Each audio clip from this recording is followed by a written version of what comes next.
ऐसा माना जाता है कि देवी लक्ष्मी को शंख बेहद प्रिय है। अगर घर में शंख हो तो मां लक्ष्मी की कृपा बरसती है। चलिए जानते हैं शंख से देवी लक्ष्मी का क्या संबंध है और शंख के प्रभाव से देवी लक्ष्मी की कृपा आखिर कैसे प्राप्त होती है।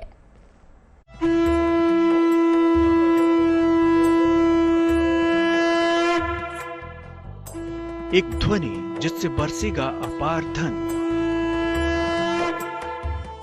एक ध्वनि जिससे होगा महालक्ष्मी का आगमन।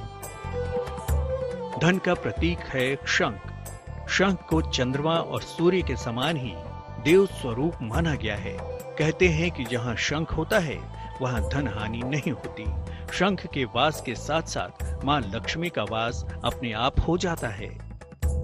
शंख की उत्पत्ति समुद्र से हुई है। भगवती लक्ष्मी की उत्पत्ति समुद्र से हुआ है और भगवान विष्णु को समुद्र से उत्पत्ति समस्त चीज अत्यंत प्रिय है। विशेष रूप से दो चीजें हैं, भगवती लक्ष्मी एवं शंख। शंख ध्वन भगवान को अत्यंत प्रिय क्योंकि लक्ष्मी जी को प्रिय है। शंख ध्वन करने से लक्ष्मी जी प्रसन्नचित होती हैं, स्वयं हरि भी प्रसन्नचित होते हैं, इसलिए उनको शंख ध्वन अवश्य दी जाती है। शंख मुख्य रूप से एक समुद्री जीव का ढांचा होता है। पौराणिक मान्यताओं में शंख की उत्पत्ति समुद्र से मानी जाती है। शंख को लक्ष्मी जी का भाई भी माना जाता है। कहते हैं जहां शंख होता है वहां लक्ष्मी जरूर होती हैं। देखिए, हमारे सनातन परंपरा में, सनातन धर्म में शंख की अपनी एक अद्भुत महिमा है। किसी भी प्रकार का, मैं सनातन में किसी भी प्रकार का जब कोई आप धार्मिक कार्य करते हैं, अनुष्ठान करते हैं, उसमें जो प्रमुख आयुध है वह शंख है। बिना शंख के कोई अनुष्ठान पूर्ति नहीं हो सकती है। हमारे जो देवता हरि हैं, कृष्ण हैं, हनुमान जी हैं, राम जी हैं, जितने प्रकार के समस्त देवता हैं, सबके पूजन में शंख का अनिवार्यता है। हम इनका जब हम अनुष्ठान करते हैं, आरती इत्यादि कृत करते हैं, उसमें शंख का प्रयोग करते हैं। शंख के चमत्कार असीम हैं। शंख समुद्री जीव का वो ढांचा होता है जिसे भारतीय संस्कृति में महत्वपूर्ण स्थान प्राप्त है।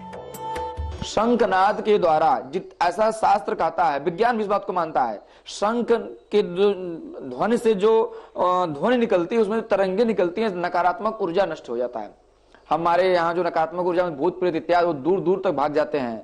शंख ध्वनि से समस्त प्रकार के विषाणु नष्ट होते हैं। इसका अद्भुत है, हर व्यक्ति को समय अवसर आने पे या प्रतिदिन इसका उच्चारण करना चाहिए, ध्वनि को बजाना चाहिए शंख को। कहते हैं शंख के स्पर्श मात्र से साधारण जल भी गंगा जल के समान पवित्र हो जाता है। पौराणिक मान्यता है कि हर देवी देवता का अपना एक अलग शंख होता है और अलग अलग शंखों का महत्व भी अलग अलग होता है। शंख तीन प्रकार के होते हैं, वामावर्त शंख, दक्षिणावर्त शंख और मध्यावर्त शंख। वामावर्त शंख जो होता है जिसको हम स्वयं साक्षात विष्णु के रूप में हम देखते हैं। दक्षिणावर्त शंख जिसको हम बजा नहीं सकते, बजाने की उसकी व्यवस्था नहीं है, वह साक्षात लक्ष्मी का स्वरूप होता है। और जो मध्यावर्त जिनके मुख बीच से होता है, यह शंख स्वयं साक्षात गणेश जी का माना जाता है। यह अत्यंत प्रिय है भगवान हरि को और सभी देवताओं को प्रिय है। शंख की आकृति के आधार पर आमतौर पर इसके तीन प्रकार माने जाते हैं। पहला दक्षिणावृत्ति शंख, दूसरा मध्यावृत्ति शंख और तीसरा वामावृत्ति शंख। भगवान विष्णु का शंख दक्षिणावर्ती है और लक्ष्मी जी का वामावर्ती। वामावर्ती शंख अगर घर में हो तो धन की कमी नहीं होती। जानकारों की माने तो पापों का नाश करने वाला है शंख। तो आप भी अपने पूजा स्थान में शंख स्थापित कीजिए, इसका पूजन और प्रयोग कीजिए। इससे केवल धन की ही नहीं बल्कि आपकी हर तरह की कामनाओं की पूर्ति होगी और आपके घर पर सदैव बनी रहेगी मां लक्ष्मी की कृपा।